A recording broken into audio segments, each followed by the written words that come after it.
Through 9 events, you've seen plenty of tests of speed and endurance, but we have yet to see a real test of strength. But event 10 brings us to the shot put, which is about as close to that as you can get. There's 2 marbles running for each team, a striker and a jumper. The goal of the jumper is to get as far as possible, and the goal of the striker is to help the jumper get as far as possible. You'll see the track is kind of angled backwards. You want to stick the landing and not roll back. If you do end up going further and rolling back, it is okay because that can be used in the event of a tiebreaker. Alternatively, if the striker ends up going onto the course, their score will be used as a tiebreaker. Now, the Magmatics are leading currently by 4 points. The Hummingbirds, Wolf Warriors, Black Lightning, teams to look out for that are up there in that upper echelon of teams. Here's an example run to kind of get an example of how things go. Again, your goal is to get the first marble, or I guess the rightmost marble, as far as possible, but the score of the second marble could be helpful in a tiebreaker. We have yet to see anything really like this at this level of competition. We have the Hummingbirds now.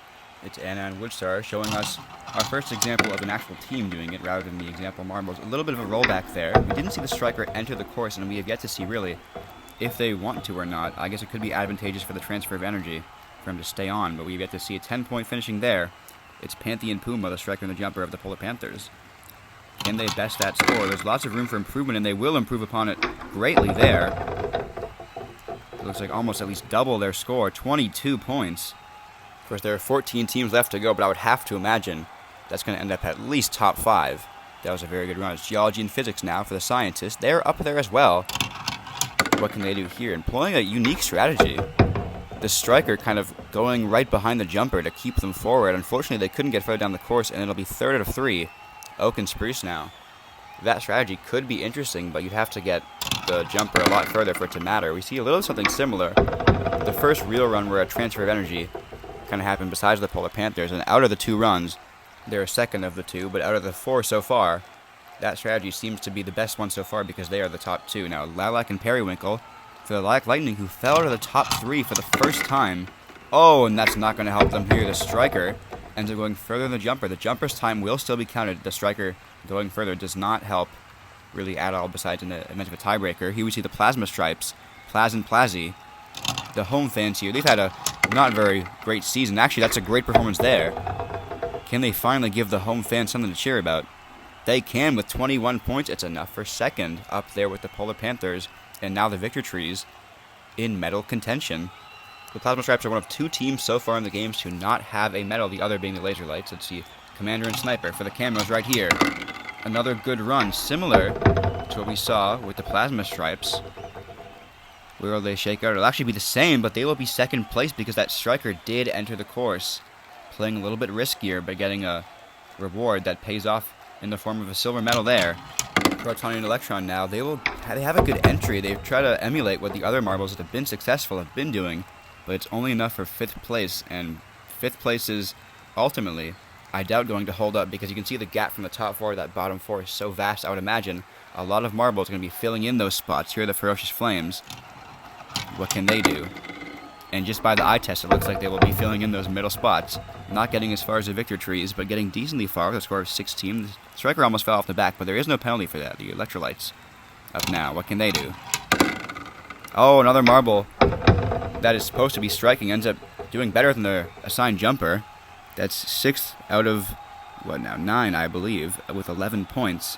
Because the striker did go further, it did help in the event of a tiebreaker, but outside of that, not much can be done. Winfinity, better performance than the teams that have been prior on that bottom section. It's enough for 15, enough for 6th place overall. The Wolf Warriors, one of those top few teams, I believe they sit in 3rd, and they would love some points here. They kind of employ what the scientists did, where the striker comes and kind of holds in the place, the jumper, before rolling back a little.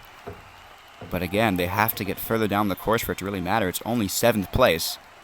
And now all eyes are on Beam and Gamma, the Laser Lights, one of the 2 teams, like previously mentioned, not to medal their counterparts, the Plasma Stripes, in medal contention. With a score like that, they'll be able to get in that upper echelon, but it's not enough for a medal. 19 points, enough for 5th place. Crimson and Maroon for the Red Rouges. Only a few teams to go. You'd imagine it would be pretty stressful to be one of these last few teams to see all the strategies employed and not really be able to emulate any of them. Once again, the striker passes the jumper marble. Good on, and meant for a tiebreaker, not good for much else. Tsunami and Tyler representing the Surfers, the penultimate team to go now. They are off. A decent score. Obviously not going to be in that medal contention. Enough for 9th place out of 15 currently, I believe. 15 points. And it's lava and basalt for the Magmatics, who are leading overall. And it won't be enough for a medal, but I would imagine to be able to hold one of those top few spots, perhaps 5th or 6th. It will be enough for 6th place. And so they will remain first overall, I assume, but the Polar Panthers will be getting first in the shot put. A great performance for them over the Camos and Plasma Stripes. The home fans finally a medal to cheer about. Victor Trees and Laser Lights also up there, and some poor performances from some top teams will surely shake up the standings.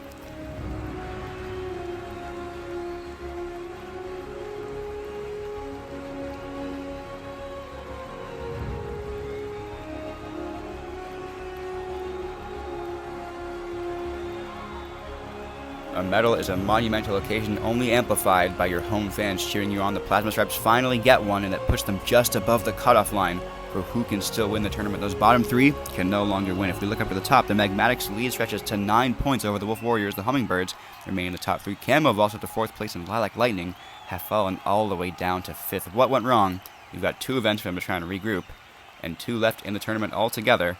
The next one coming soon.